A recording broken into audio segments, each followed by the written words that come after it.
Jadi dampak sosial akibat badai fitnah bencana alam adalah perubahan geopolitik, significant depopulation, berkurangnya secara drastis jumlah penduduk. Ya jelas Pak, penduduk bumi banyak yang tewas Pak.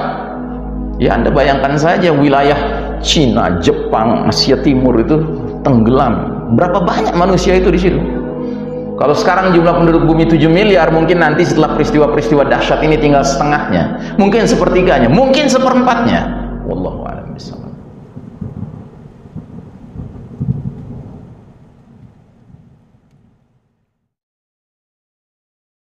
Ada hadis mengisyaratkan nanti umat Islam di zaman kepemimpinan Al-Mahdi berperang lawan Rum, Eropa, Kristen, ya. Itu disebutnya perangnya apa? Al-Malhamah Kubro, perang besar. Tapi kalau kita baca hadisnya, ya, pasukan Rum itu mengibarkan 80 bendera. Setiap benderanya 12.000 personil. Coba 12.000 kali 80 berapa Pak? 960.000 personil. Nggak sampai 1 juta Pak. Nggak banyak kalau menurut hitungan sekarang, itu nggak banyak. Indonesia saja TNI-nya berapa? 500.000 Pak. Cuma satu negara, cuma satu bendera, 500.000. Ini 80 bendera, 960.000 orang Pak.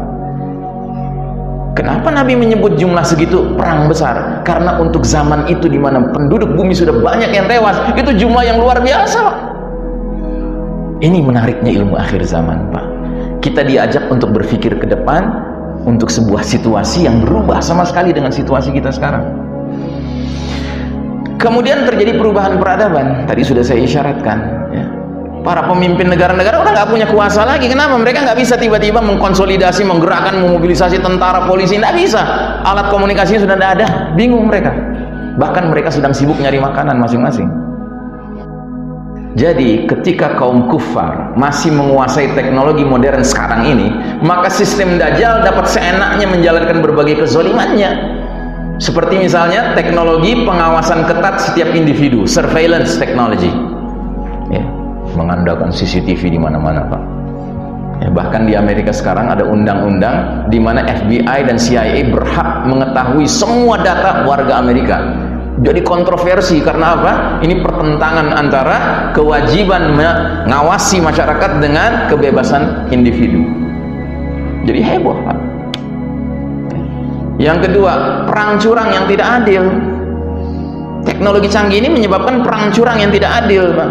Coba lihat di berbagai medan pertempuran, terutama kalau kaum muslimin yang bertempur dengan orang-orang kafir. Nggak fair Pak, nggak adil. Mujahidin paling jauh pakai M16, pakai AK-47, paling jauh RPG. RPG itu artinya senjata anti tank. Sementara musuhnya di mana? Nggak pergi ke medan perang Pak. Di ruang AC entah di mana ruangannya, pakai laptop, pakai mouse, kayak main game Pak. Menggerakkan drone, drone-nya pakai rudal, nggak ada awaknya, pengecut mereka. Terus kayak main game aja, udah kelihatan di mana mujahidin berada ya. Target lock, ya kan? Pencet knob, shoo, gerak rudalnya. 200 mujahidin tewas dengan ibu-ibu dan anak-anak sekaligus. Kenapa ibu-ibu anak-anak mesti kena? Ya, nggak terelakkan katanya. Na'udzubillahi min dzalik. Tapi kalau nanti teknologi sudah nggak ada, kita perang dengan cara apa Pak? Cara dulu lagi, pakai pedang, pakai tombak, pakai panah, berkuda, ya kan? Itu perang yang jantan, itu perang yang kesatria Pak.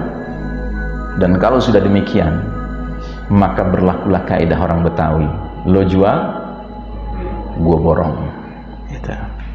Dan kalau sudah begitu Pak, orang-orang beriman yang mempersiapkan diri dengan latihan memanah, latihan berkuda, latihan berenang dari sekarang, niscaya akan berlaku ayat 65 dan 66 surat Al-Anfal. Minimal ketika umat Islam lemah, dia sendirian bisa mengalahkan 2 orang kafir. Tapi ketika umat Islamnya kuat, sendirian bisa mengalahkan 10 orang kafir. Tapi sekarang Pak, nggak fair. Ini perang curang Pak, sekarang ini dengan teknologi canggih. Jadi teknologi canggih ini adalah sebuah bencana pada hakikatnya.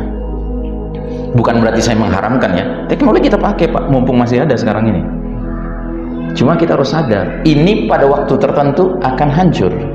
Kenapa? Karena Allah ingin melindungi kita. Allah ingin membuat kita bisa setara lagi dengan mereka. Kita kan sekarang nggak setara. Kita kejar perlombaan teknologi ini nggak sampai-sampai Pak kita mengejar mereka. Jangankan mengalahkan mereka, setara aja nggak bisa. Kenapa? Mereka nggak rela. putra-putri muslim dari negeri muslim berangkat ke Amerika, ke Jepang, ke Eropa.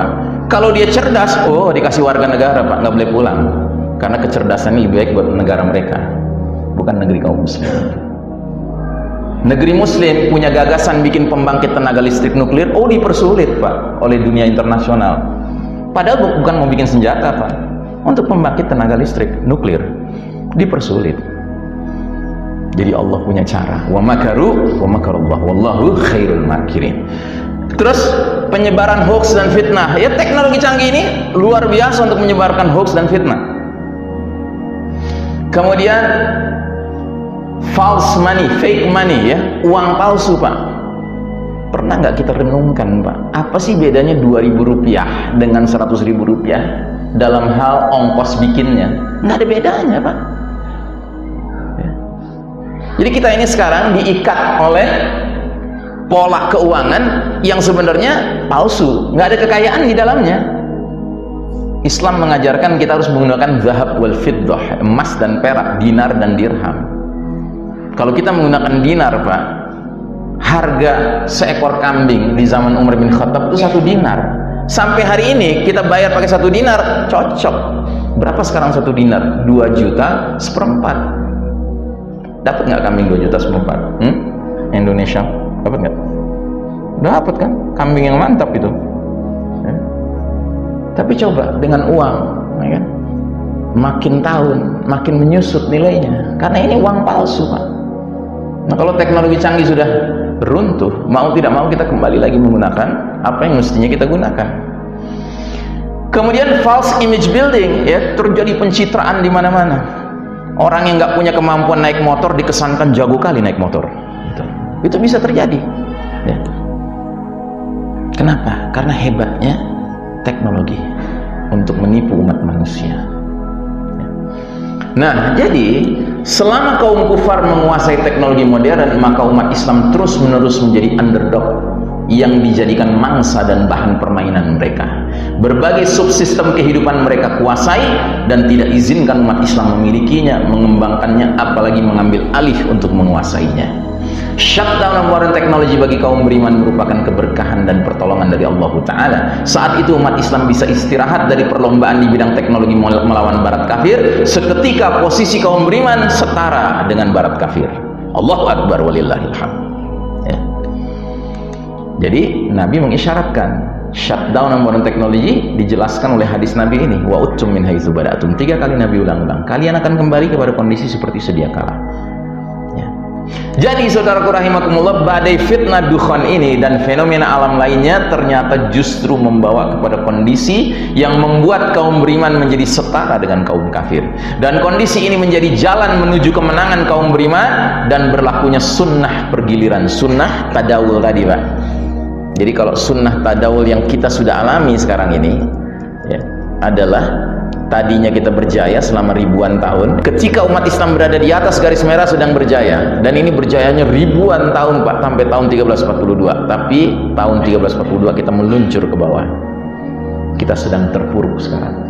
Untuk kemudian Allah akan tegakkan lagi sunnatullah, sunnah pergiliran, kita berpindah dari babak keempat ke babak kelima. Tetapi untuk mengalami itu kita harus siap-siap menghadapi masa transisi berupa bencana-bencana alam yang seolah-olah mengesankan ini hal-hal mengerikan, tapi sebenarnya ujung akhirnya untuk kebaikan Islam dan kaum muslimin, karena ini membuka jalan kita. Ya. Paham ya Pak? Ini skenario akhir zaman Pak. Ya. Jadi tolong sabar Pak. Jangan ingin memaksakan jadwal kemenangan Pak. Kemenangan bukan di tangan kita jadwalnya, di tangan Allah Ta'ala. Ya, tugas kita adalah bersabar, istiqomah, menyiapkan diri dan keluarga kita.